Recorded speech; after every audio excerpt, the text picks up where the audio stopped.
Why my being is primary. When I heard this first from my mentor, who said, my being is primary, I was a little confused because I didn't know what he was talking about. Like, what is being? I'm so used to do things to achieve my goals. So what's the concept of being? And so I learned that being is the summary of all of our thoughts, our conscious thoughts and our unconscious thoughts and our feelings. So this is kind of the inner state that we have. Who I am being. Like, what's the energy? What are my thoughts? What are the feelings that I have inside of me? And they will dictate on the action I'm taking. So I will have a thought. This thought will be an embodied feeling. And from this feeling, I will react and take an action in the outside world. Right? So if I'm feeling anxious about something, or I have the thought I'm anxious about it, I will feel that uncomfortable feeling and I will react from that. And so I will create the world from the inside out. So that's the being. And, I was thinking, like, I'm doing all the time. I'm waking up in the morning, jumping out of my bed, getting breakfast, getting the kids ready, bring them to school, come back, started to work, doing all sorts of things on my desk and on my computer. And then I pick up the kids again and I talk to my wife and I have lunch and we watch a Netflix movie and I go to bed. And so the day is over and it was in doing mode. I was doing all the time. And I thought, okay, doing is what brings me success. Doing is what brings me to the place where I want to be, with reaching the goals. And don't get me wrong, doing is important.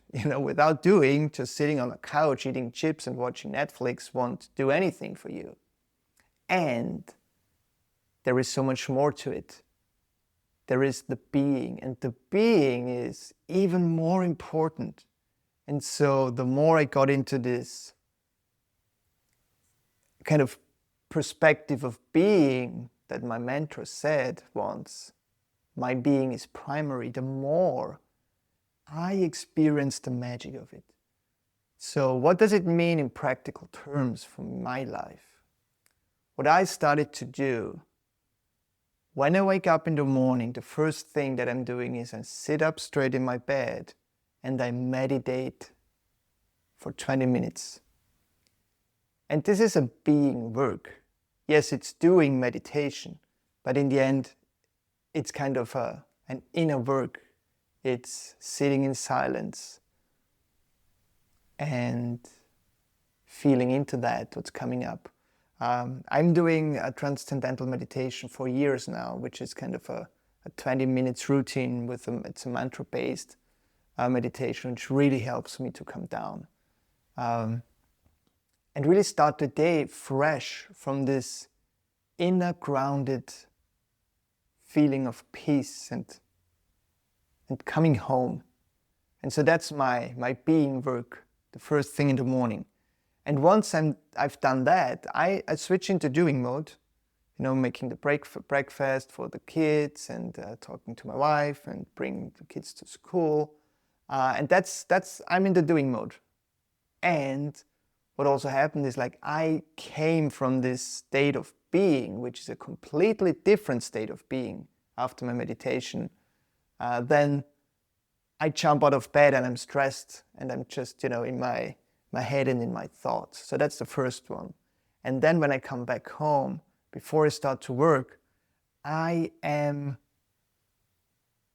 being, again, my document. And the document are I am statements that I learned from my mentors, or I learned the process how to do it, and I have my own, where I am being who I truly am. And what does this mean?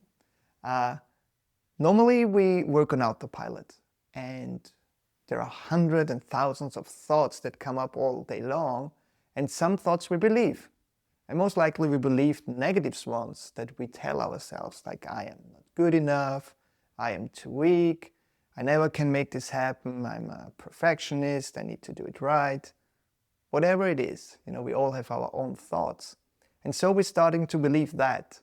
And then again, the being comes into play, because if you believe I'm not good enough in your being, and you go through the world with that belief, your life will look different. You will experience life from the perspective of I'm not good enough.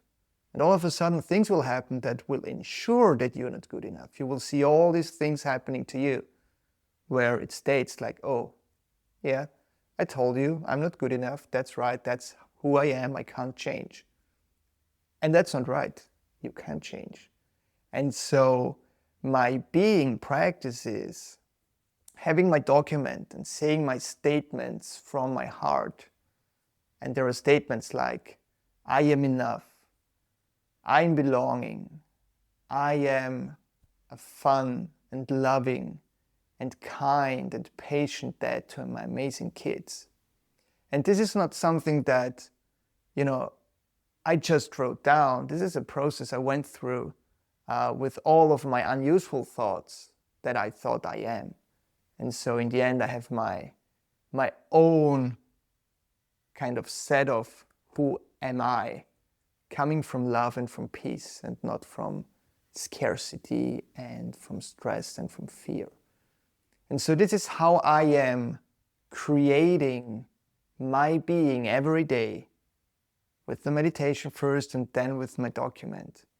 And all of a sudden, I am someone different than just doing all the time. And this is what I'm seeing so many times with my clients. We're all in doing modes. We all believe if we do more, we will reach the goals. We will have more success. We will have a higher status. We will have more money.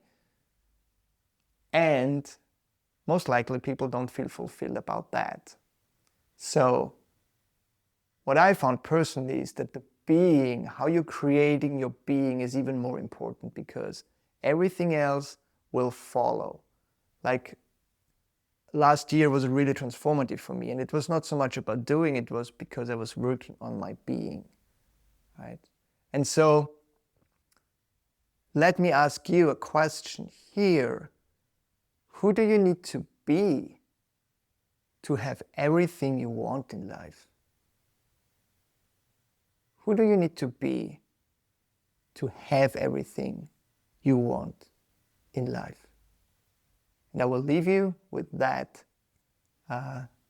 Take a minute or two to just reflect on that, and you will see. Maybe it's not so hard to have everything you want. It's just a matter of seeing things from a different perspective first. And if you come from your being rather than what is it I need to do next, that might be a key to the magic kingdom. Loving you guys. Talk soon.